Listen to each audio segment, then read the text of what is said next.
The moment sister, Agnes Katherine, pressed the convent's worn envelope against her trembling lips and whispered goodbye to the only life she had known for 7 years, she understood there would be no turning back from the sin she was about to commit. It was May of 1876 in Santa Fe, New Mexico territory, and the morning sun burned hot through the narrow window of her cell as she changed from her habit into the simple calico dress she had stolen from the laundry. Her hands shook as she fastened the buttons, feeling the unfamiliar weight of her dark hair falling loose around her shoulders instead of bound beneath the coif she had worn since she was 18 years old. Now 25, Agnes had never questioned her calling until 6 months ago when Mother Superior informed her she would be sent to the mission in California, far from everything, to live out her days in silent devotion. The announcement had awakened something dormant inside her, a desperate hunger for a life she had never lived, for choices she had never made freely. She had taken her vows too young, pressured by her dying mother's final wish, and had spent every year since wondering what lay beyond the convent walls. The advertisement she had found in a newspaper left behind by a visiting merchant had seemed like divine intervention, though she knew God would not approve. A rancher in Wallace, Idaho territory, seeking a bride. Isaac Keller, the name read. A simple man looking for a simple partnership. No questions about the past, just a new beginning. Agnes had written to him under a false name, calling herself Agnes Keaton, an orphan from Missouri with no family and no ties. She had not exactly lied, she reasoned with herself, for the convent had made her an orphan of sorts, and her family was long dead. Isaac's response had been brief but kind, and he had sent money for the journey with a promise to meet her at the station in Wallace. She had never seen his face, knew nothing of him except that he raised cattle and needed a wife who could work hard and did not expect luxury. The guilt sat heavy in her stomach as she slipped through the garden gate before dawn prayers, but heavier still was the fear that if she did not leave now, she would die having never truly lived. Agnes made her way through Santa Fe's winding streets, past adobe buildings and the market square, keeping her head down until she reached the railway station. The ticket agent barely glanced at her as she purchased passage north, and by the time the sun fully rose, she was already miles away, watching New Mexico fade into the distance through the dusty train window. The journey took 4 days, each mile carrying her further from the life of prayer and silence and closer to the unknown. Agnes watched the landscape transform from desert to mountain, her heart alternating between excitement and terror. She shared her compartment with a family heading to Oregon and a prospector returning from unsuccessful ventures in Colorado.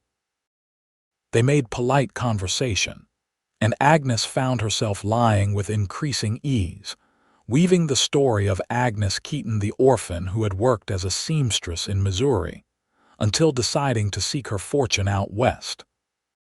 When the train finally pulled into Wallace, Idaho territory, on a warm afternoon in late May, Agnes pressed her face to the window, searching the platform for the man who would be her husband. Wallace was a rough mining town nestled in the mountains, its main street lined with wooden storefronts and saloons, the air thick with the sound of stamping mills processing silver ore. Men in dusty work clothes crowded the station, and Agnes felt her courage falter as she stepped onto the platform with her single carpetbag. She spotted him immediately because he was the only man standing alone, hat in his hands, searching the arriving passengers with an intensity that made her breath catch. Isaac Keller was tall and lean, with sun-darkened skin and light brown hair that needed cutting. He wore simple ranch clothes, a blue shirt and denim pants, and his face had the weathered look of someone who spent his life outdoors. She guessed him to be about 30, maybe a few years older, and there was something in his eyes, a wariness mixed with hope, that made her think he too was taking a leap of faith. "Mr. Keller." Agnes approached him, her voice steadier than she felt. He turned, and for a moment they simply looked at each other. His eyes were a startling blue, the color of the sky she had watched for 4 days from the train, and they swept over her with an assessment that was direct but not unkind. "Miss Keaton." He said her false name like a statement of fact, and Agnes felt the weight of her deception settle deeper.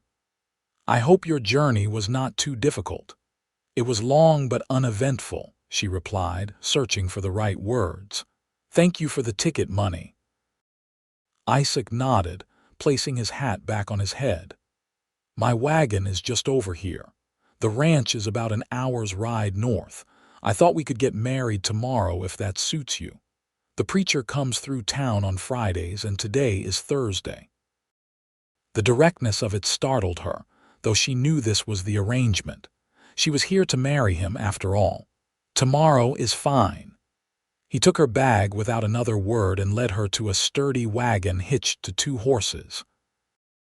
Agnes climbed up onto the seat beside him, acutely aware of how close they sat, their shoulders nearly touching.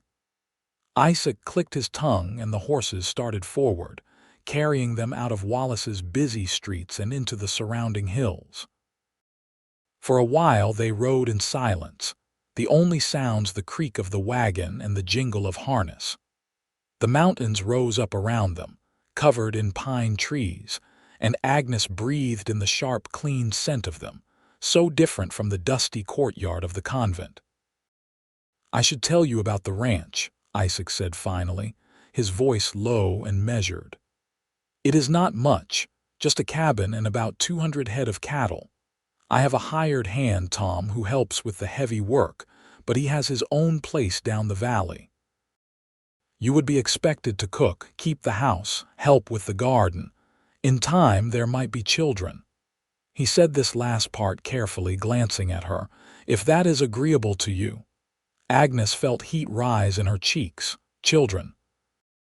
She had spent 7 years among women who had forsaken such earthly concerns, and now she was riding beside a man who spoke of it as casually as discussing cattle. "I understand the expectations of marriage," she said quietly. "I do not mean to be indelicate." Isaac's jaw tightened. "I just want us to understand each other from the start. I need a partner, Miss Keaton, someone who will work beside me and build a life. I can promise you honesty and fair treatment. I will not raise my hand to you, and I will provide as best I can. But this is hard country, and it takes hard work." "I am not afraid of work." That much was true.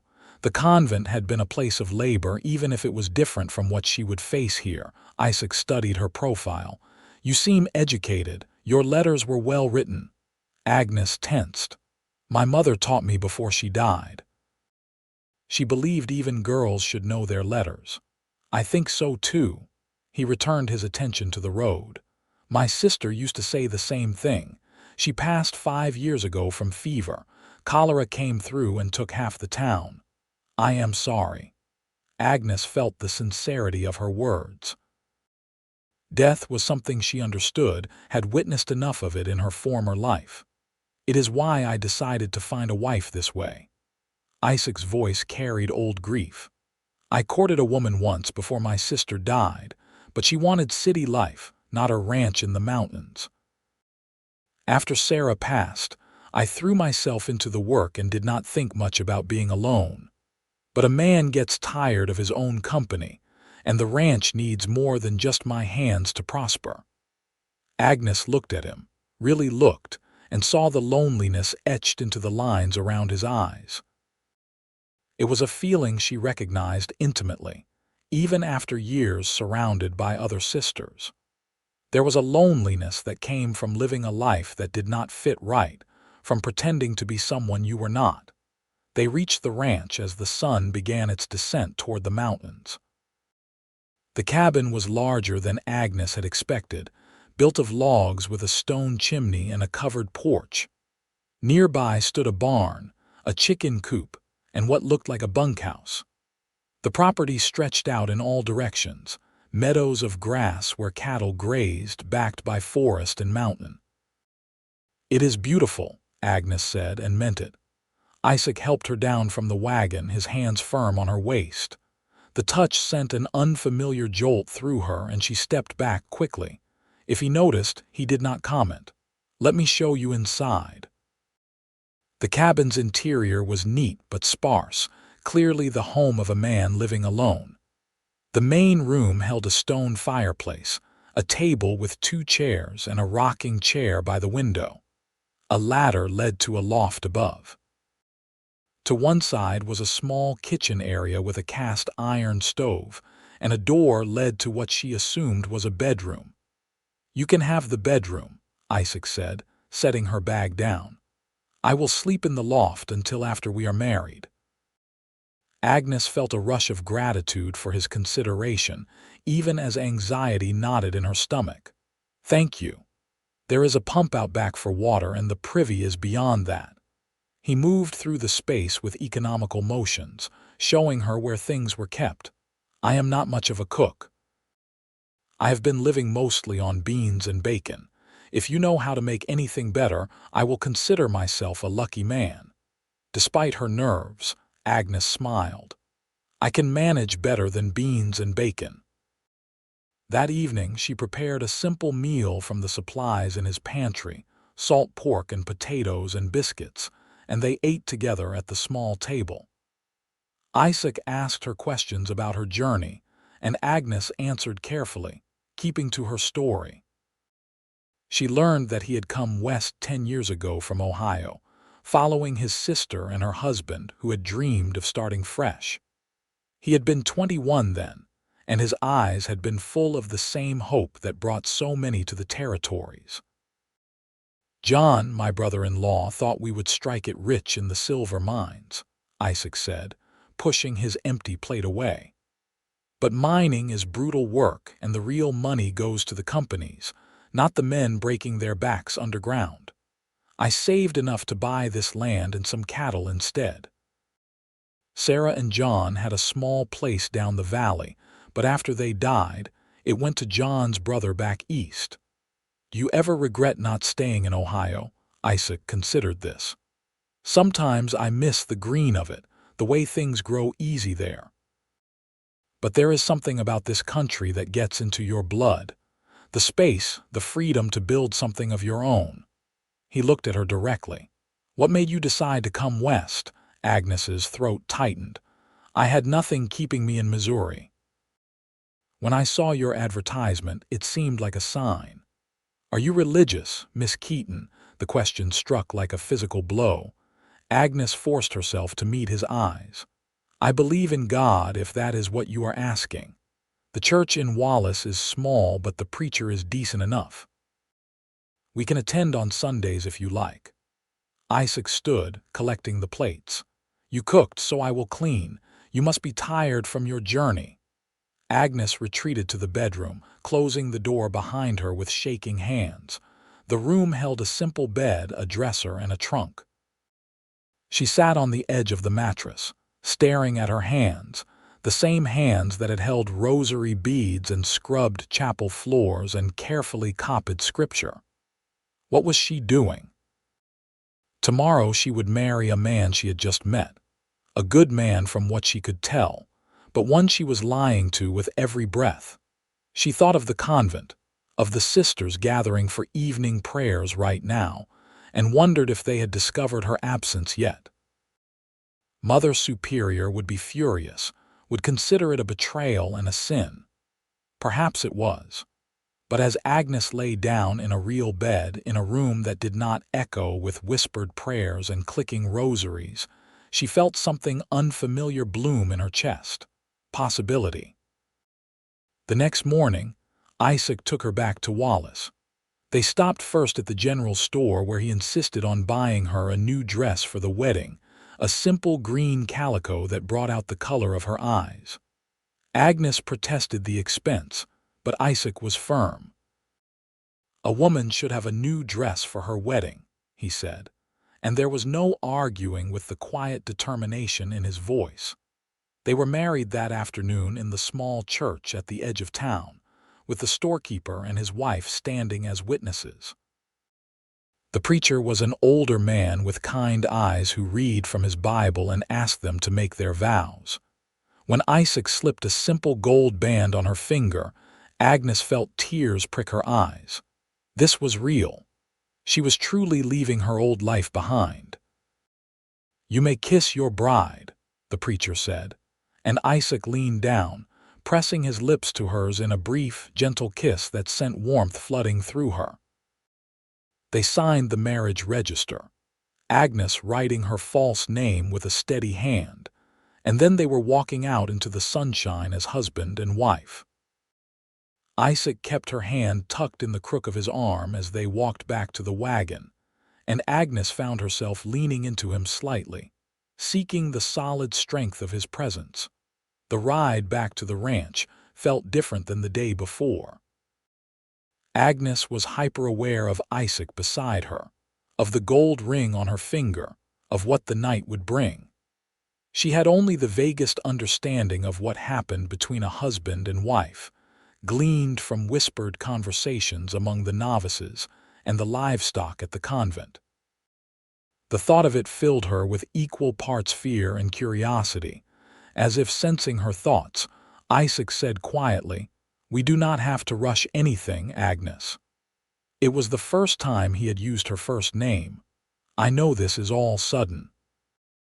"We are married," Agnes replied, though her voice trembled slightly. "I know what that means. Even so," he glanced at her, "I want you to feel safe here, with me." His consideration touched her deeply, and Agnes felt the first stirrings of something beyond gratitude. She studied his profile, the strong line of his jaw, the way the afternoon light caught in his hair. He was handsome in a rough, unpolished way, and there was a gentleness in his strength that called to something in her. That night, after a quiet supper, Isaac built up the fire while Agnes cleared the dishes. The cabin felt smaller somehow, more intimate in the lamplight. When she finished, she stood uncertainly by the table, unsure what to do next. Isaac approached her slowly, giving her time to step away if she wanted. When she did not, he reached up and gently cupped her face in his calloused hands. "You are lovely," he said simply. "I count myself fortunate." Agnes's breath caught. No one had ever called her lovely before. In the convent, vanity was a sin, and mirrors were discouraged. She had no idea if she was pretty or plain, only that Isaac was looking at her as if she were precious. "I do not know," she began, then stopped, unsure how to voice her inexperience without revealing too much. "I know." His thumb brushed her cheek. "I will be gentle, I promise." He led her to the bedroom, and in the darkness lit only by moonlight through the window, Isaac kept his promise. He undressed her slowly, reverently, and when Agnes trembled, he soothed her with whispered words and patient touches. The act itself was uncomfortable at first, strange and overwhelming, but Isaac was careful and tender, and by the end, Agnes found herself clinging to him, amazed at the intimacy of it, the vulnerability of being so completely joined to another person. Afterward, as they lay tangled together in the narrow bed, Isaac traced patterns on her bare shoulder. "Are you all right?" "Yes." Agnes pressed her face against his chest, listening to the steady beat of his heart. "Yes, I am all right." She felt his lips press against her hair. "Good." Agnes closed her eyes, feeling something shift and settle inside her. This was her life now. Isaac was her husband, and perhaps, with time, she could learn to stop looking over her shoulder for the past she had fled. The weeks that followed fell into a rhythm. Agnes woke early to start the fire and make breakfast while Isaac went out to tend the cattle. She spent her days cleaning, cooking, and working in the garden that Sarah had planted years ago, and that Isaac had kept alive in a haphazard way. Agnes found satisfaction in coaxing the vegetables back to health, in hanging laundry on the line and watching it dry in the mountain air, in transforming the bachelor cabin into a real home. Isaac was a quiet man, not given to excessive talking, but Agnes found she liked that about him. He listened when she spoke, truly listened, and his observations when he did talk were thoughtful and often laced with dry humor that surprised her. In the evenings, they would sit by the fire, and Isaac would whittle while Agnes mended clothes or knitted. Sometimes he would read aloud from one of the few books he owned, his voice steady and pleasant in the lamplight. At night, they came together in the darkness, and Agnes discovered a passion she had never known existed within her. Isaac taught her pleasure with patient exploration, and she learned the landscape of his body, the scars from old injuries, the places that made him groan when she touched them just right. There was something sacred about it, she thought, this physical expression of their growing bond, though she knew the sisters would be horrified at the comparison. Tom, the hired hand, was a weathered man in his 50s who treated Agnes with respect and seemed pleased that Isaac had found a wife. "Been telling him for years he needed a woman around," Tom said one day when he stopped by for lunch. "Man gets strange living alone too long." "I heard that," Isaac called from where he was fixing a fence rail. Tom winked at Agnes. "Meant you too." But beneath the contentment, Agnes carried her secret like a stone. She thought of the convent often, especially during the quiet moments, and guilt would wash over her in unexpected waves. She had broken her vows to God, had abandoned the life she had promised to live. More than that, she had built her new life on a lie, and every time Isaac called her Agnes Keaton, every time he looked at her with growing affection, she felt the deception like a blade between her ribs. It came to a head on a Sunday in late July. Isaac had hitched up the wagon to take them to church in Wallace as he did most weeks. Agnes usually made excuses, claiming she needed to start supper or had chores that could not wait, but this morning Isaac was insistent. "You have not been to a single service since we married," he said, not unkindly but firmly. "People are starting to talk. I do not care much what they say, but I do not want you to feel isolated. The women in town could be friends to you." Agnes's stomach churned. "I do not need friends." "Maybe not, but you might want them someday." Isaac studied her face. "Is there a reason you do not want to go to church, Agnes?" She turned away, gripping the edge of the table. "I just do not care for crowds. It is a small church, maybe 20 people on a good Sunday." He moved closer, concern creeping into his voice. "What is wrong? You have been jumpy all morning." "Nothing is wrong." But her voice came out too sharp, too defensive. Isaac was silent for a long moment. When he spoke again, his tone was careful. "Are you unhappy here, with me?" Agnes spun to face him, horrified. "No, no, Isaac, that is not it at all." "Then what is it?" He reached for her hand. "You can tell me, whatever it is." The kindness in his eyes nearly undid her. Agnes wanted desperately to tell him the truth, to unburden herself of the weight she had been carrying, but fear held her tongue. What would he do if he knew she was a runaway nun, that she had broken sacred vows, that their entire marriage was built on deception? She searched for words that were not quite lies. "I had a difficult experience with a church once. It is hard for me to go back." Isaac's expression softened. "Did someone hurt you there? In a way, yes." The church had taken her youth, her choices, had tried to mold her into something she was not. But that was not something she could explain. "It is complicated." "All right." He squeezed her hand. "We do not have to go if it troubles you that much." "But Agnes, if something happened, if someone wronged you, you can tell me. I am your husband. I want to protect you." The sincerity in his voice made tears spring to her eyes. "I know, thank you." They did not go to church that day. Instead, they took a picnic lunch and rode up into the high meadows where the cattle grazed in summer. They sat by a cold stream, eating bread and cheese, and Isaac pointed out different peaks in the distance, telling her their names and the stories behind them. It was a perfect day, and Agnes tried to lose herself in it, in the beauty around her and the easy companionship of the man beside her.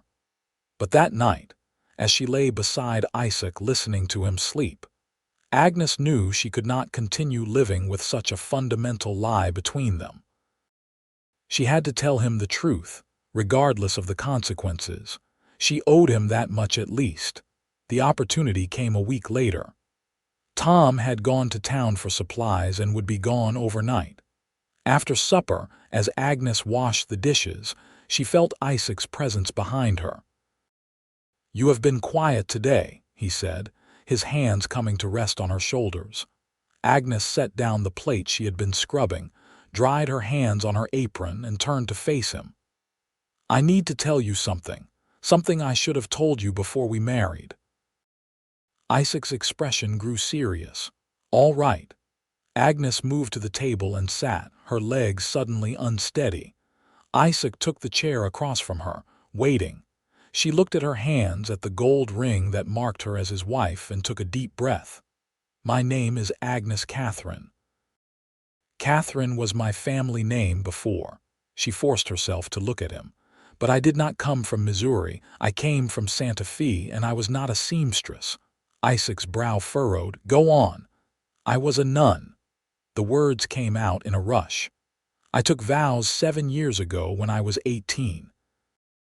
I lived in the Sisters of Loretto convent in Santa Fe, but I ran away. I abandoned my vows and fled, and I lied to you about all of it." The silence that followed felt crushing.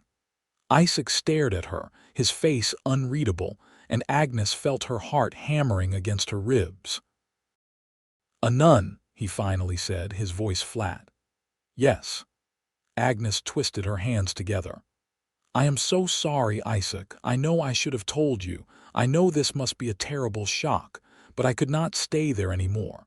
I felt like I was dying inside, like I had made a terrible mistake when I took my vows. My mother wanted it. She made me promise on her deathbed, and I was too young to know what I truly wanted.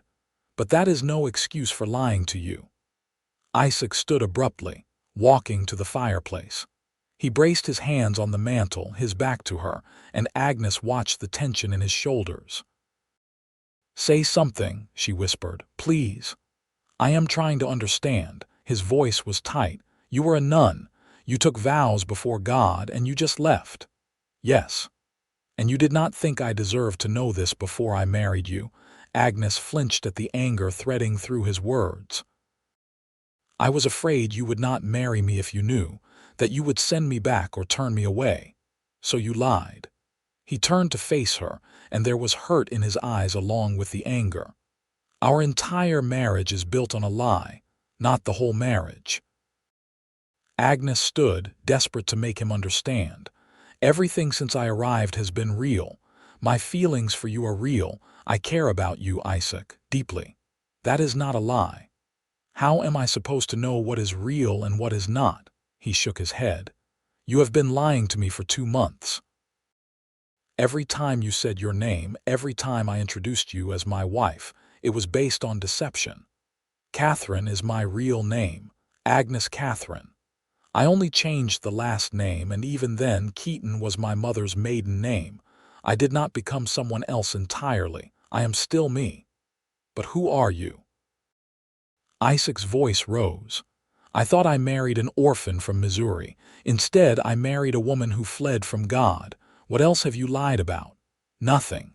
Agnes moved toward him, but he stepped back, and the rejection stung. "I have told you the truth about everything else. My mother did die, and she did want me to join the convent. I did spend 7 years in service, though not the kind I led you to believe.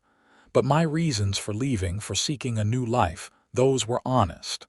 Were they?" Isaac's jaw clenched. "Or was I just a convenient escape?" A man foolish enough to send money to a stranger so you could run from your responsibilities. It was not like that. Tears spilled down Agnes's cheeks now. I saw your advertisement, and yes, I saw an opportunity. But when I arrived and met you, when I got to know you, it became about so much more than escape. You are a good man, Isaac, the best man I have ever known, and I am so sorry I did not tell you the truth from the beginning. Isaac turned away again, staring into the fire. I need time to think about this. Of course. Agnes wrapped her arms around herself, feeling the chill despite the warm room. I understand. He grabbed his hat from the peg by the door. I am going to sleep in the barn tonight. Isaac, please. But he was already gone, the door closing firmly behind him. Agnes sank into the rocking chair, her body shaking with sobs. She had known this might happen, had prepared herself for his anger, but the reality of it hurt more than she had imagined. She had come to care for Isaac so much over these past weeks, had begun to think of their marriage as real and true. Now she had shattered that with her confession, and she did not know if it could be repaired. She did not sleep that night, instead sitting by the dying fire and watching the shadows dance on the walls. When dawn came, she made breakfast from habit, though she had no appetite. Isaac came in from the barn as the sun rose, his face haggard as if he had not slept either. They ate in silence, the tension thick enough to choke on. When Isaac finished, he pushed back from the table. I am riding up to the north pasture to check on the herd, he said without looking at her. I will be back by supper. All right. Agnes's voice was small. He paused at the door, his hand on the frame. I am not going to send you away if that is what you are worried about. You are my wife, regardless of how it came about, but I need time to work through this. Then he was gone, and Agnes was left alone with her thoughts and her guilt. The next several days were difficult.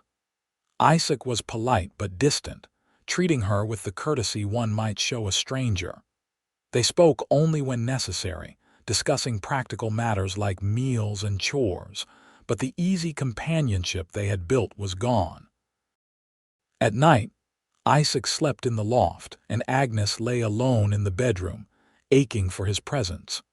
She threw herself into work, scrubbing the cabin from top to bottom, weeding the garden with fierce determination, anything to distract herself from the hollow feeling in her chest.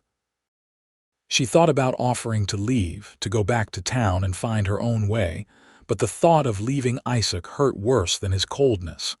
On the fourth day, Tom noticed the tension when he came by to discuss moving some cattle.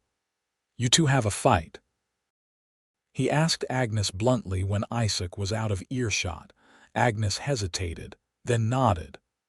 I told him something about my past that I should have revealed earlier. He is rightfully upset. Tom grunted. Isaac is a stubborn man, but he is not cruel. He will come around once he has chewed on it enough. Just give him time. She wanted to believe him, but as the days stretched into a week, Agnes began to lose hope. Isaac remained civil but remote, and the distance between them felt like a canyon. Then, on a Sunday morning, Isaac came down from the loft dressed in his good clothes. We are going to church today, he announced. Agnes looked up from the stove, startled. What? I have been thinking about what you told me, about the church and your vows. He met her eyes for the first time in days. I want to understand. So we are going to go together, and afterward you are going to tell me everything, all of it. No more secrets. Agnes nodded slowly. All right. She changed into her green dress, her hands trembling as she fastened the buttons. They rode to Wallace in silence, but it felt different than the strained quiet of the past week. This felt expectant, like the pause before a storm breaks.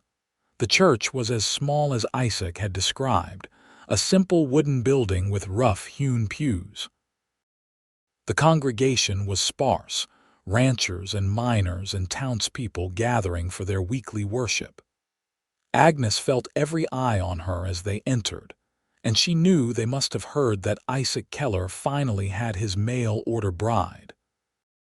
The preacher was the same man who had married them, and he smiled warmly at Agnes as they took their seats. The service began with a hymn, and Agnes found her voice joining in automatically, the words and melody ingrained from years of daily worship. Beside her, Isaac sang too, his voice a pleasant baritone. As the preacher began his sermon, Agnes felt a strange mix of emotions. She had spent so long in religious service, had attended Mass daily, had lived her entire life according to the rhythm of prayer. But sitting here in this simple frontier church, beside her husband, felt entirely different from the formal ceremonies at the convent. There was a warmth here, a sense of community rather than obligation. The sermon was about forgiveness, about the prodigal son returning home, and Agnes wondered if God had a sense of irony. The preacher spoke of mercy and second chances, of how grace was given freely to those who sought it. Agnes closed her eyes, feeling the words wash over her, and for the first time since fleeing Santa Fe, she prayed. Not the rote recitations she had performed for years, but a genuine conversation with God. She apologized for her weakness, for breaking her vows, but she also thanked him for leading her to Isaac, for giving her a chance at her real life. When the service ended, several women approached to introduce themselves, welcoming Agnes to the community. They were friendly and curious, asking about her background and how she was settling in. Agnes gave careful answers, sticking close to the truth this time. She was from New Mexico, she said, and had come to marry Isaac after corresponding through letters. It was not quite everything, but it was not a lie either. On the ride back to the ranch, Isaac remained quiet, but Agnes could feel him thinking. When they arrived home, he helped her down from the wagon and said, "Come walk with me." They headed away from the cabin, up the hill toward a stand of pine trees that overlooked the valley. Isaac found a fallen log and sat, gesturing for Agnes to join him. She did, leaving space between them, unsure what to expect. "Tell me about the convent," Isaac said. "What was it like?" Agnes took a breath and began. She told him about taking her vows at 18, still grieving her mother and unable to refuse her dying wish. She described the strict routine, the hours of prayer and manual labor, the silence that was maintained for much of the day.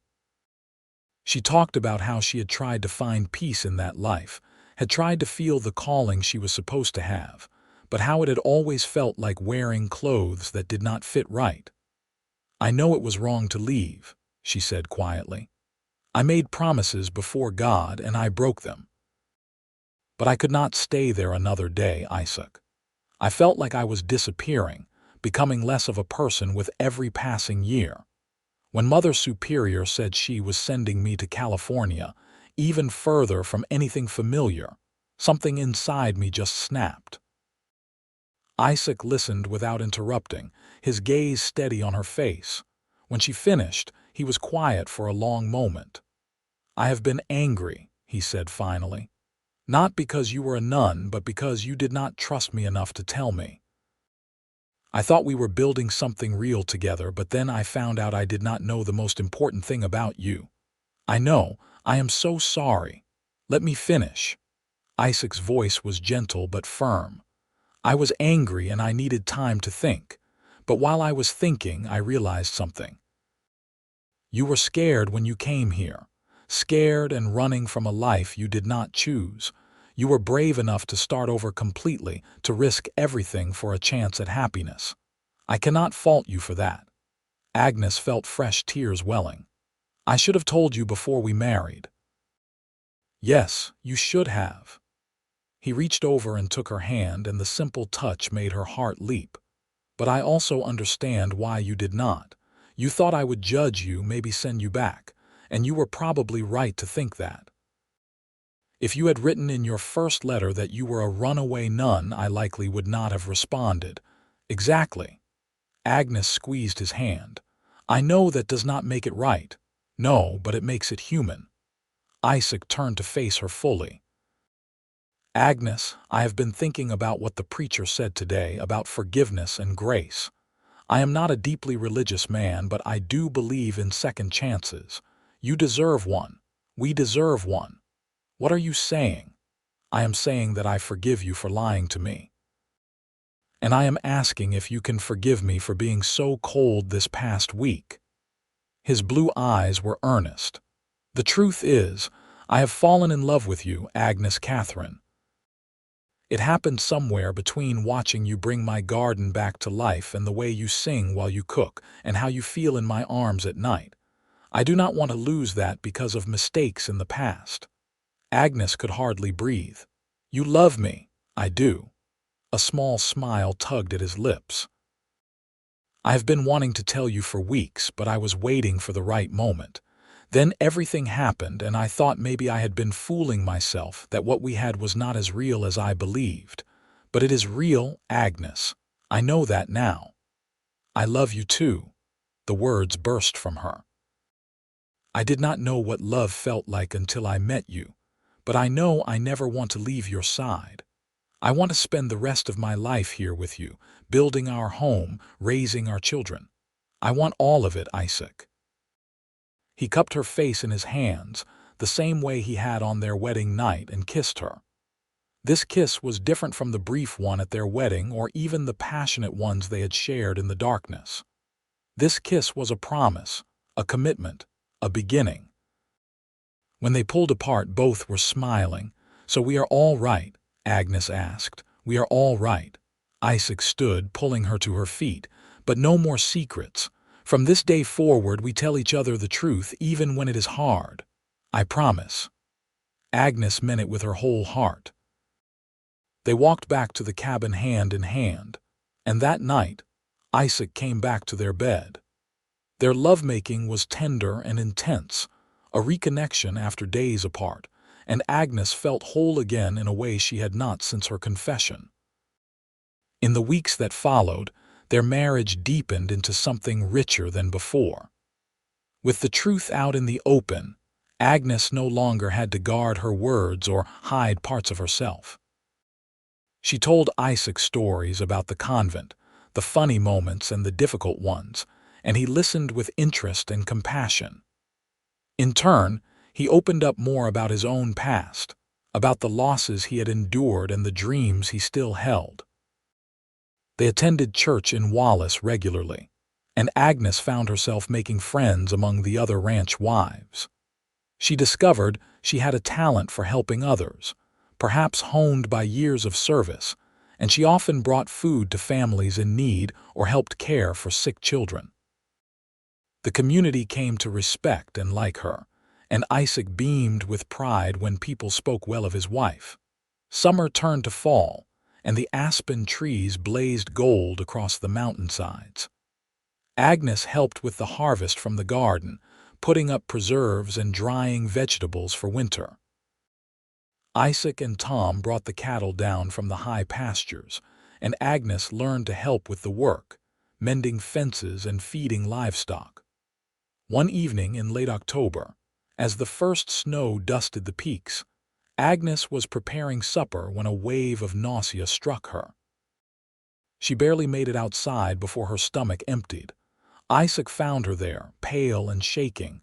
"Are you ill?" He helped her back inside, concern etched on his face. "I do not know." Agnes sank into a chair. "This has been happening for a few days now, just in the evenings." Isaac stared at her, something dawning in his eyes. "Agnes, when was your last monthly time?" She thought back, and her eyes widened. "I do not know. It has been weeks.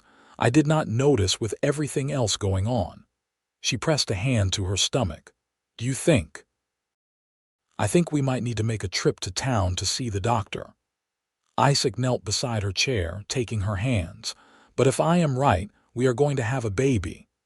The doctor confirmed it the next day. Agnes was about 2 months along, the baby due in late spring. She and Isaac rode back to the ranch in a daze, the news slowly sinking in.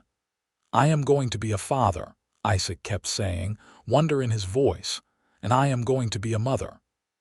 Agnes felt joy and terror in equal measure. She had helped care for children at the convent but had never imagined having her own. That night, Isaac held her close in bed, his hand resting on her still flat belly. "We will need to add on to the cabin before the baby comes. Another room, maybe two, and we will need a proper cradle." Agnes smiled against his shoulder. "We have time." "Not much. Winter is coming and we cannot do construction in the snow. I will talk to Tom tomorrow about starting right away." Over the next weeks, Isaac and Tom worked furiously to expand the cabin. They added a room off the back for the baby, with large windows to let in light and space for all the things an infant would need. Agnes sewed tiny clothes and blankets, her hands moving automatically as she wondered at the life growing inside her. Winter settled over the mountains, bringing deep snow and bitter cold. They were snowed in for days at a time, and Agnes loved the enforced intimacy of it, just her and Isaac alone in their warm cabin while the world outside turned white. They talked for hours by the fire, played cards and chess, made love in the middle of the day just because they could. Isaac worried over her constantly, afraid she would slip on the ice or overwork herself.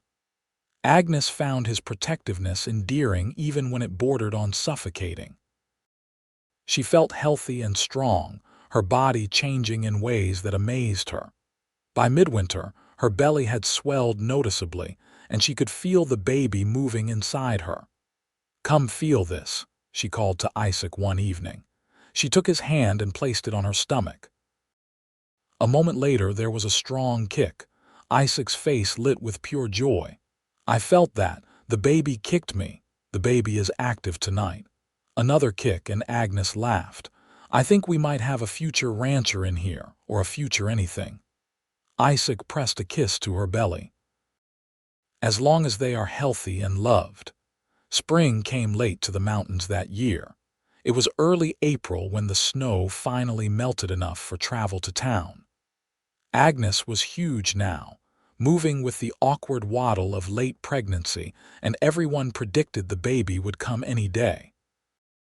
On a sunny morning in late April, Agnes woke to cramping pains. She lay still for a moment, timing them before reaching over to shake Isaac awake. "It is time," she said calmly. Isaac bolted upright. "Time now, are you sure?" "Very sure." Another contraction rippled through her, stronger this time. Isaac practically fell out of bed in his haste, pulling on clothes while barking orders at himself. "We need to get you to town." "No, wait, we should get the doctor here." "No, town is better, unless there is no time." "Is there time?"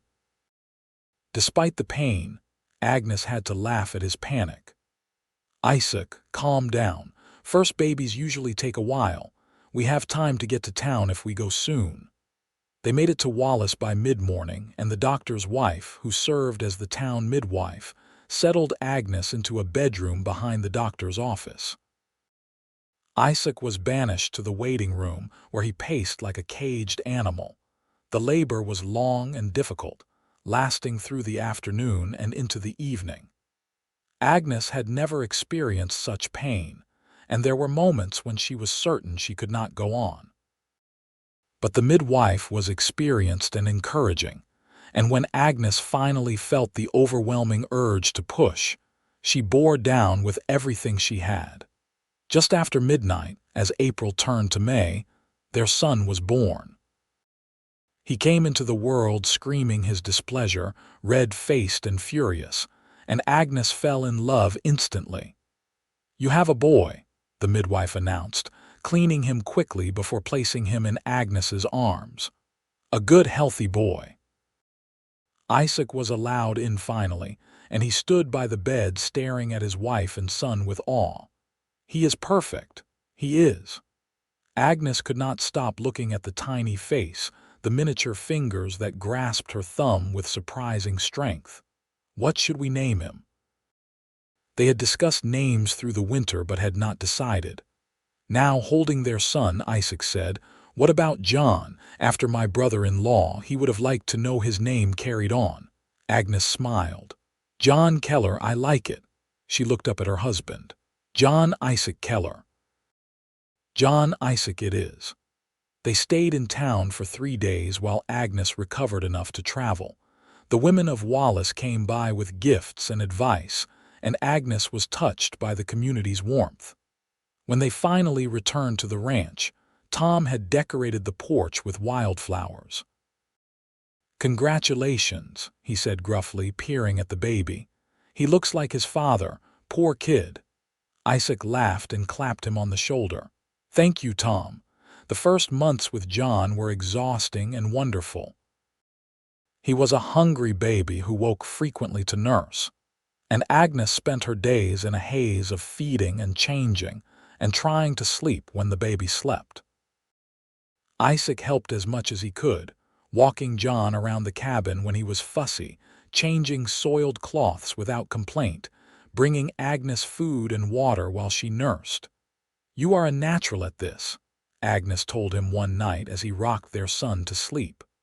"I just want to be a good father." Isaac looked down at John's sleeping face. "Better than mine was. He was not cruel, just absent, always working, never around. I want John to know his father loves him. He will know." Agnes came to stand beside them. "You are already showing him." As John grew from an infant into a chubby, laughing baby, Agnes felt her old life slip further away. She rarely thought of the convent anymore, and when she did, it was without the guilt that had once plagued her. She had found her true calling, not in a religious order but in building a life with Isaac and raising their son. This was what God had intended for her, she believed, even if the path to get here had been unconventional. One Sunday, as they attended church with John babbling on her lap, Agnes noticed a woman she had not seen before. The woman was young, maybe 20, with a haunted look in her eyes. She sat alone in the back, and several townspeople whispered behind their hands as they looked at her. After the service, Agnes approached the woman while Isaac talked with Tom outside. "Hello, I do not think we have met. I am Agnes Keller." The woman looked up, startled. "Mary Carson, I just arrived in Wallace last week." "Welcome." Agnes shifted John to her other hip. "Are you staying in town?" "For now." Mary's eyes darted away. "I am looking for work. I can clean or cook." Something in the woman's manner reminded Agnes of herself 2 years ago, scared and running from something. On impulse, she said, "We could use help at the ranch, especially now with the baby, if you are interested." Mary's face brightened. "Really, I would be very interested. Let me talk to my husband, but I am sure we can arrange something. You have a place to stay tonight, the boarding house, but I can only afford a few more nights." Agnes made a decision. "Come home with us today. You can stay in the extra room we built, and we will work out the details." By the time Isaac joined them, Agnes had already made the arrangements. He raised an eyebrow but did not argue, trusting her judgment.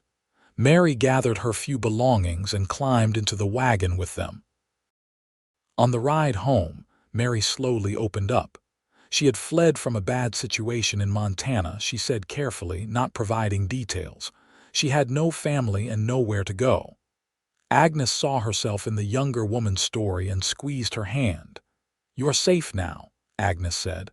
"We will help you." Mary became part of the household, helping with cleaning and cooking and caring for John while Agnes worked in the garden or helped Isaac with the ranch. She was quiet and hardworking, and slowly the haunted look in her eyes faded. Agnes suspected there was more to her story, but she did not press. Everyone deserved a chance to start over. The summer passed in contentment. John grew strong and healthy, beginning to crawl and getting into everything. The ranch prospered, the cattle fattening on mountain grass.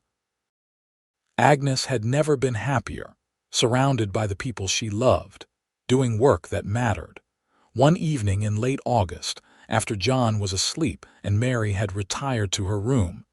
Agnes and Isaac sat on the porch watching the sunset paint the mountains in shades of gold and purple.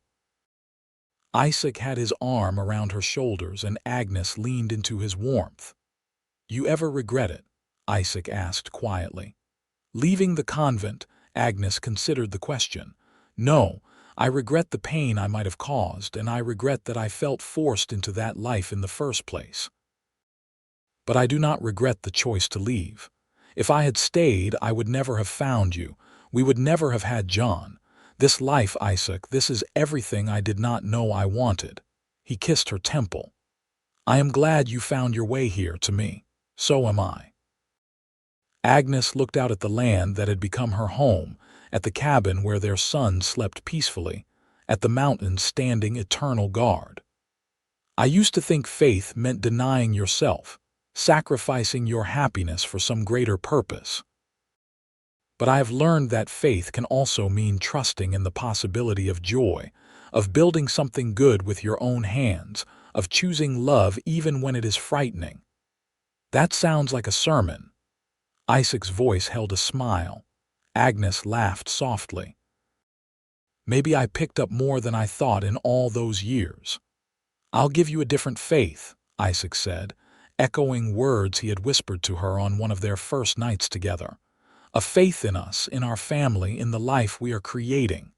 You already have." Agnes tilted her face up to kiss him.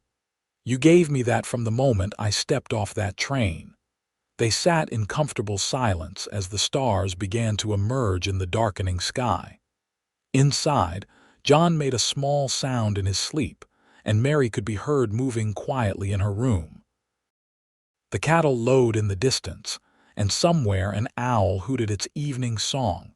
Fall arrived with its usual splendor, and Agnes discovered she was pregnant again.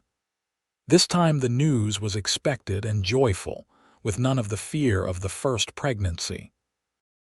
Isaac was thrilled at the prospect of another child, and John, now over a year old and toddling everywhere, would soon be a big brother. Mary proved invaluable as Agnes's pregnancy progressed. She was wonderful with John, patient and gentle, and Agnes could rest easy knowing her son was in good hands. More than an employee, Mary had become a friend, and Agnes was grateful for the female companionship. One afternoon, while John napped and they worked on sewing baby clothes, Mary finally shared her full story. She had been married briefly to a cruel man in Montana, she confessed. When she became pregnant, he had beaten her so badly she lost the baby. She had fled in the night and made her way to Idaho territory, terrified he would find her. Agnes listened with tears in her eyes, then embraced the younger woman. "You are safe here. If he comes looking, Isaac and Tom will protect you. You are part of our family now." "Thank you," Mary whispered. "I did not think I would ever feel safe again, but you and Isaac have given me that." Winter came again, gentler this time, and in February, Agnes gave birth to a daughter. The labor was shorter than with John, and their daughter entered the world with a lusty cry that made the midwife laugh. "This one knows her mind," the woman said, handing the baby to Agnes. "Sarah," Agnes said immediately, looking at Isaac, "after your sister." Isaac's eyes glistened with unshed tears. She would have loved that, Sarah Grace. Their family was complete, Agnes thought, holding her daughter while John climbed carefully onto the bed to meet his sister. Isaac sat beside them, his arm around them all, and the love in the room was almost tangible. The years that followed were full of the ordinary miracles of family life. John grew into a serious boy who followed his father everywhere, learning the ranch work with eager determination. Sarah was her mother's shadow, helping in the garden and the kitchen as soon as she was big enough. Mary eventually married Tom in a quiet ceremony, settling into the little house down the valley, and Agnes could not have been happier for them both. The ranch expanded, adding more cattle and even some horses. Isaac built a proper barn and a larger bunkhouse. They hired another hand to help with the growing operation, and prosperity came to them through hard work and careful management. Agnes threw herself into community life, organizing church socials and helping new families settle in the area.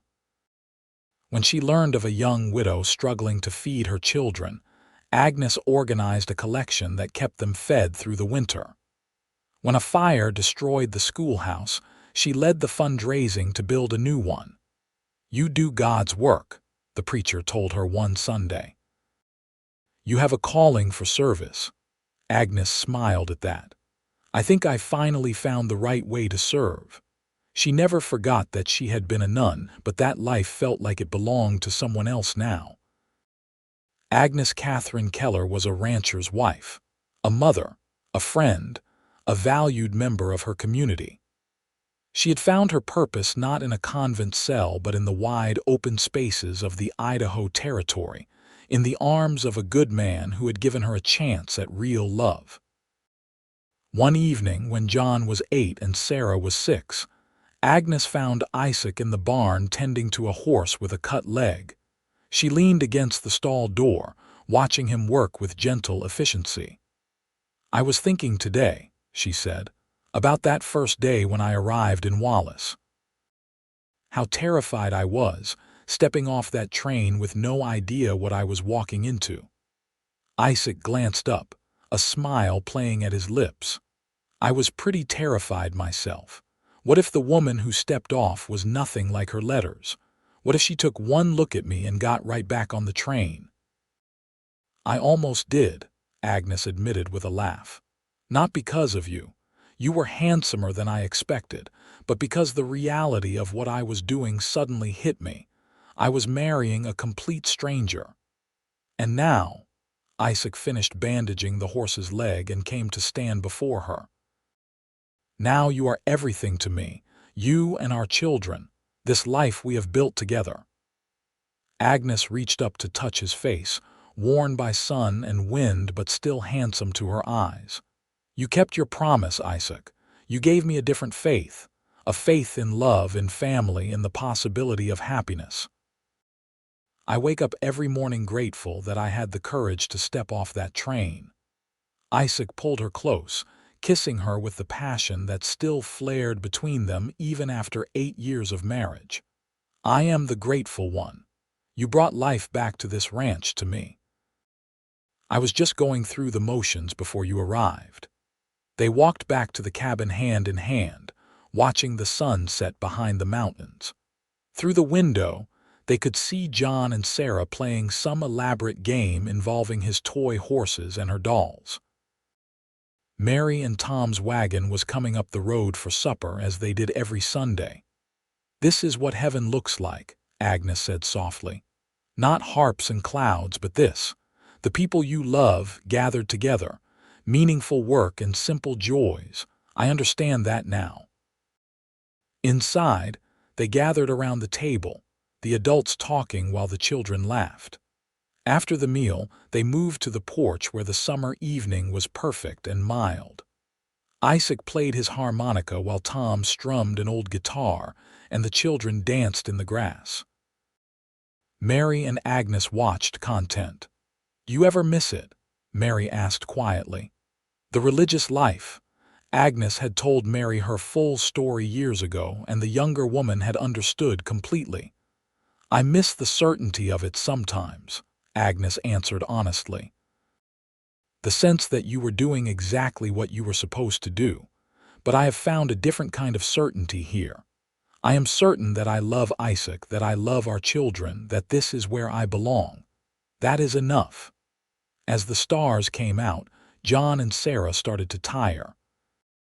Isaac scooped up Sarah while Agnes took John's hand, and they went inside to tuck the children into their beds. Agnes kissed each child, brushing hair back from sleepy faces, and whispered prayers of gratitude over them. Later, in their own bed, Agnes curled against Isaac's solid warmth. His hand traced lazy patterns on her arm, and she felt peace settle over her like a blanket. "I love you," she whispered into the darkness. "I love you too." Isaac's voice rumbled through his chest. "Always." Agnes closed her eyes, listening to the night sounds through the open window. Crickets sang their endless song, and somewhere in the distance, a coyote called to its mate. The mountains stood silent guard over their valley, and inside this cabin, her family slept safe and warm. She had run away from one life and stumbled into another, had traded a habit for a wedding dress, had exchanged vows of poverty and chastity for the rich, passionate life of a wife and mother. It had been terrifying and difficult and sometimes painful, but Agnes would not change a single moment of it. This was her faith now, built not on ancient traditions and rigid rules, but on love freely given and received. Built on the clasp of her husband's hand, on her children's laughter, on seeds planted and harvests gathered, on friendships forged and community built. It was a faith she could touch and taste, that grew and changed with the seasons, that was as real and solid as the mountains themselves. Agnes Katherine Keller had finally come home, not to a place but to herself, to the life she was always meant to live. And in the arms of the cowboy who had promised her a different faith, she had found everything she had been searching for and so much more than she had ever dared to dream. The years continued to unfold with their mixture of joy and challenge. John grew into a young man who shared his father's love of the land and his mother's compassion for others. At 18, he was already talking about expanding the ranch further, about new breeds of cattle and better grazing techniques. Isaac listened to his son's ideas with pride, seeing his own legacy continuing into the next generation. Sarah, at 16, had her mother's quick mind and her father's stubborn determination. She talked of becoming a teacher, of bringing education to the remote ranch families scattered through the mountains. Agnes encouraged her, knowing that her daughter would achieve whatever she set her heart on. On a golden afternoon in September of 1892, Agnes stood on the porch watching Isaac and John work with the horses in the corral. Sarah was inside preparing supper, singing as she cooked.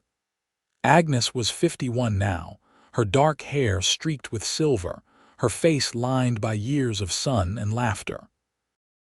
But her green eyes were still bright, and when Isaac looked at her across the yard, they held the same warmth they had 16 years ago. They had built something lasting, she and Isaac. A family, a home, a life that mattered. The ranch thrived, their children were healthy and happy, and their love had only deepened with time. Mary and Tom had 3 children of their own now, and the two families were intertwined in ways that went beyond friendship into something more like kinship. That evening, as they had done countless times before, the family gathered for supper. The conversation flowed easily, full of teasing and laughter and debates about everything from the best way to mend fence to whether Sarah should apply to the teachers' college in boys. After the meal, after Sarah and John had gone to their rooms, Agnes and Isaac walked out to watch the sunset. They stood at the fence line, looking out over the land they had worked together for so many years. "You remember what you said to me that first day?" Agnes asked. "When you picked me up at the station," Isaac thought back. "I said a lot of things. I was nervous. You said this was hard country and it took hard work." Agnes leaned against him. "You were right about that, but you did not mention how beautiful it was. How every sunrise feels like a gift, how the mountains change color with the seasons, how the air smells like pine and possibility." I suppose I had stopped noticing. Isaac kissed the top of her head. "You taught me to see it again. You taught me a lot of things, Agnes. And you taught me what it means to truly live." She turned in his arms to face him. "To choose my own path, to love without reservation, to build something meaningful with my own 2 hands. I came here running from my past, but what I found was my future. Our future, Isaac corrected gently. Our future, Agnes agreed. They stood there as the sun painted the sky in shades of rose and gold, two people who had found each other across distance and circumstance, who had built a love strong enough to weather any storm. The ranch stretched out around them, the product of their combined labors, and inside the cabin, their children represented their hopes for the future.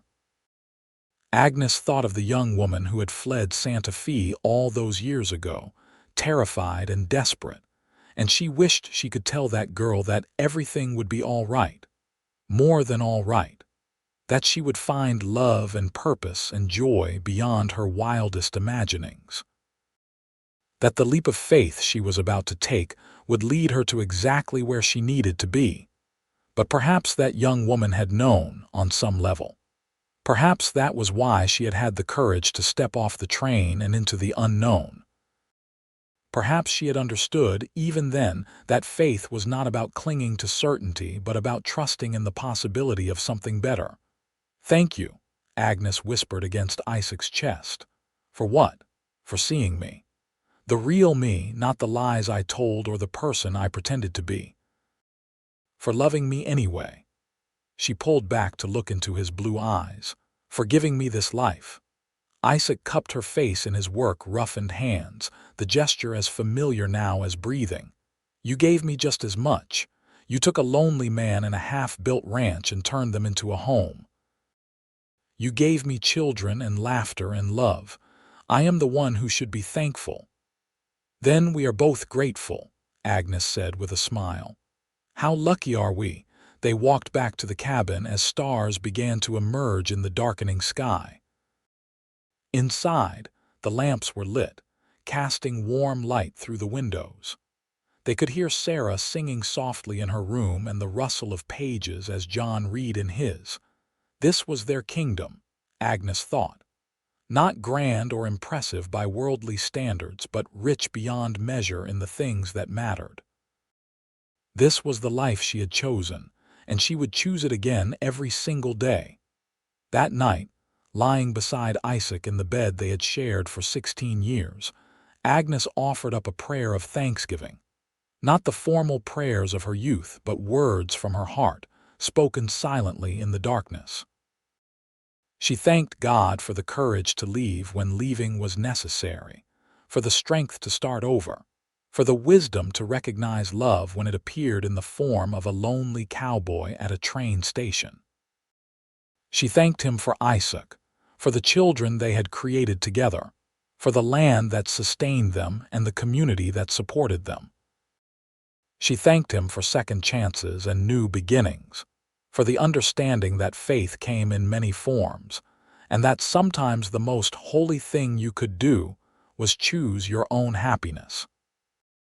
Most of all, she thanked him for the journey that had brought her here, every difficult step and frightening choice, because it had all led her to this moment, this place, this love. Isaac stirred beside her, his arm tightening around her waist even in sleep.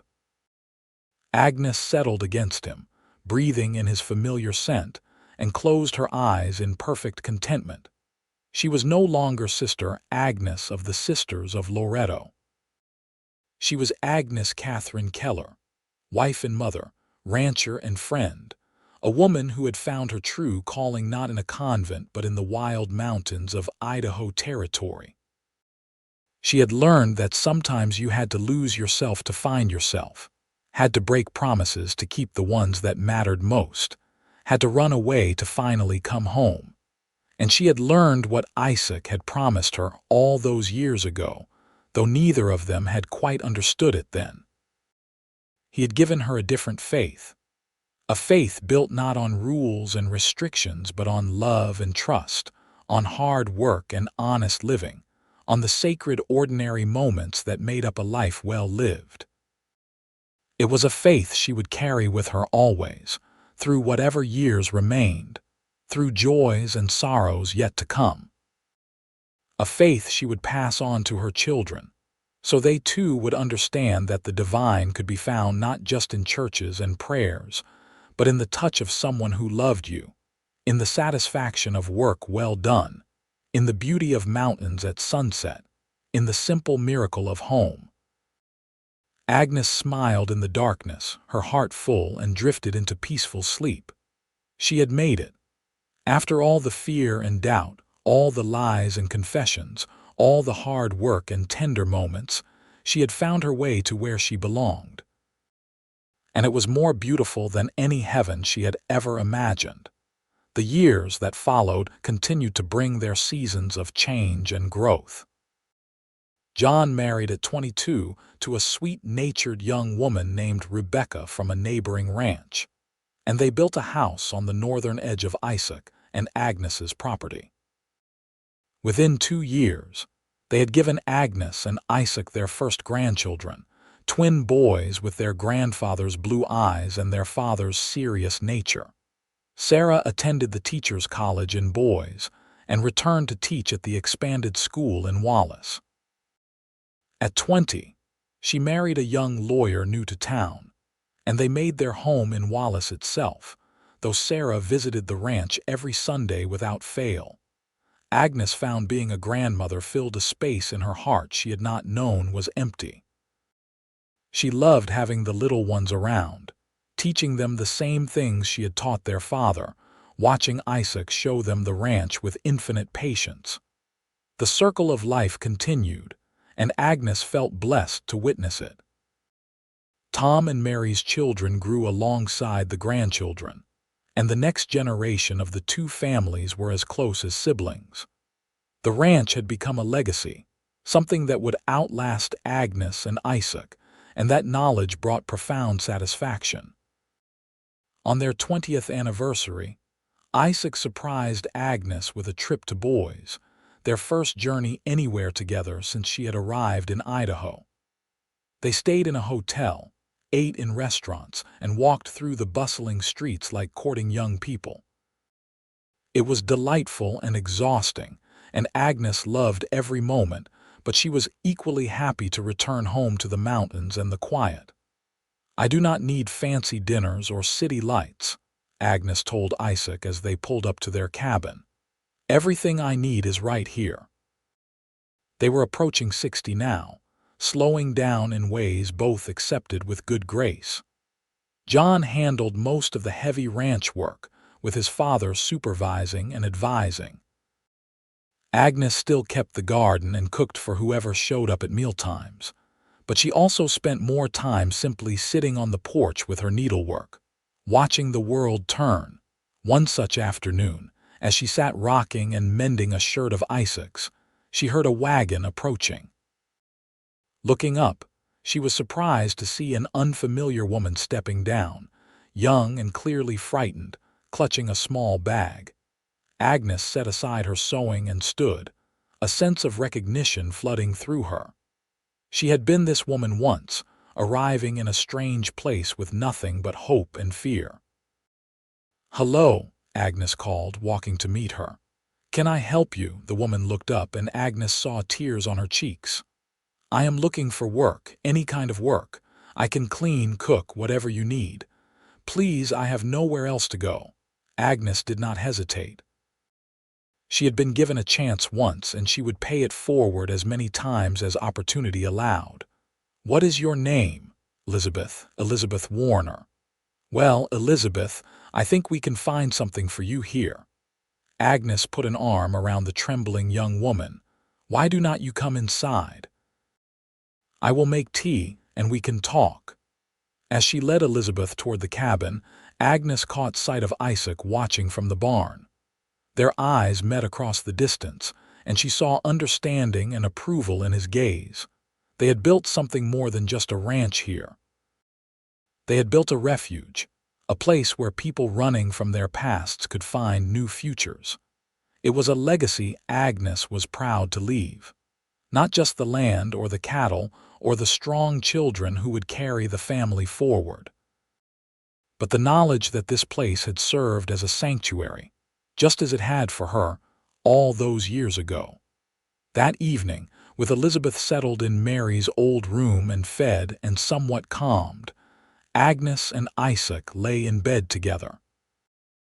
They had long since given up the passionate intensity of youth, but what remained was deeper and in many ways more satisfying. The love between them was a constant, as reliable as sunrise, as enduring as the mountains.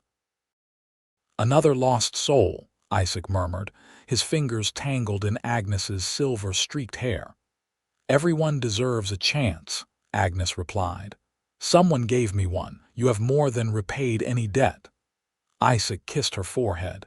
"You have spent 20 years opening this home to anyone who needed it." "Because I know what it is to need it." Agnes settled against him. "I know what it is to be desperate and afraid, to feel like you have no choices. If I can ease that for someone else, how can I not?" This was who she had become, Agnes reflected. Not just a wife and mother, but a woman who understood that mercy and second chances could save lives. She had been saved by them, after all, pulled back from the brink of a life that would have slowly killed her spirit. The seasons continued their eternal cycle. Winters came and went, each one a little harder on aging bones but made bearable by good fires and family nearby. Springs brought new calves and new hope. Summers meant hard work under the endless sky. Falls arrived with their crisp air and harvest plenty. Agnes and Isaac aged together, their bodies slowing but their love remaining strong. They celebrated their 25th anniversary surrounded by children and grandchildren, and Agnes looked around the crowded cabin and felt her heart overflow with gratitude. "I want to tell you all something," she said when the noise had died down. The family gathered around, curious. "Most of you know bits and pieces of this story, but I want you to hear all of it together." And there, surrounded by the family she and Isaac had built, Agnes told the whole truth. She spoke of the convent and her vows, of her mother's dying wish and her own feelings of being trapped. She talked about fleeing Santa Fe and lying to Isaac, about the fear and guilt she had carried. She described how Isaac had forgiven her, how they had built their life on honesty and love after that difficult beginning. "I am telling you this," Agnes said, looking at each beloved face, "because I want you to understand that sometimes the right path is not the easy one. Sometimes you have to make hard choices, even choices that others might judge, to find your way to where you are meant to be. I broke promises I had made before God, and I struggled with that guilt for years. But I also know that if I had not had the courage to choose my own life, none of you would be here. This family, this love would not exist." "We are glad you chose this path, Mama," John said, his voice thick with emotion. Sarah came to kneel beside her mother's chair. "You taught us to be brave, to stand up for what we believe in and who we love. That is your greatest gift to us." Isaac squeezed Agnes's hand, his eyes shining with unshed tears. "You are the bravest person I have ever known." That night, after everyone had gone home and the cabin was quiet again, Agnes and Isaac sat on the porch in their familiar spot. The mountains were dark silhouettes against a star-filled sky, and the air carried the first hints of autumn. "You think we did all right?" Agnes asked. "With everything. The children, the ranch, the life we built." Isaac turned to her, and even in the darkness she could feel the warmth of his gaze. "Agnes, my love, we did more than all right. We built something beautiful and lasting. We raised good children who are raising good children. We helped people who needed help. We loved each other through joy and sorrow, through easy times and hard. I would say we did better than all right." Agnes leaned her head on his shoulder, this man who had been her partner and lover and best friend for 25 years. "I love you, Isaac Keller. Today and always. And I love you, Agnes Katherine Keller, the runaway nun who became the love of my life." They sat in peaceful silence, two souls perfectly matched, watching the stars wheel overhead. Agnes thought about the long journey that had brought her here, from the strict convent in Santa Fe to this porch in the Idaho mountains. She thought about the young woman she had been and the older woman she had become, and she was grateful for both. She had learned that faith was not about blind obedience, but about trusting in love. She had learned that home was not a building, but the people inside it. She had learned that courage came in many forms, and sometimes the bravest thing you could do was choose happiness over duty. Most importantly, she had learned that it was never too late to start over, to claim the life you wanted, to become who you were always meant to be. She had taken the leap, stepped off that train into uncertainty, and found everything she had been looking for. As Agnes drifted toward sleep that night, secure in Isaac's arms, she offered one last prayer of thanksgiving. For the cowboy who had given her a different faith, for the family they had created, for the life they had lived together. For every moment, precious and fleeting, that had brought her to this perfect place of peace. She had no regrets, only gratitude. And that, Agnes thought as sleep claimed her, was the greatest blessing of all. To come to the end of your days and know you had lived fully, loved deeply, and found the courage to become who you truly were. The mail-order bride had long ago ceased to exist, replaced by a woman who knew her own worth and lived her truth. Sister Agnes had been transformed into Agnes Keller, beloved wife and mother and grandmother, pillar of her community, and a woman at peace with herself and her choices. And in the quiet cabin on the mountain ranch, surrounded by the evidence of a life well lived, Agnes Keller slept the sleep of the truly content, her hand clasped in her husband's, her heart full of love, her soul finally home.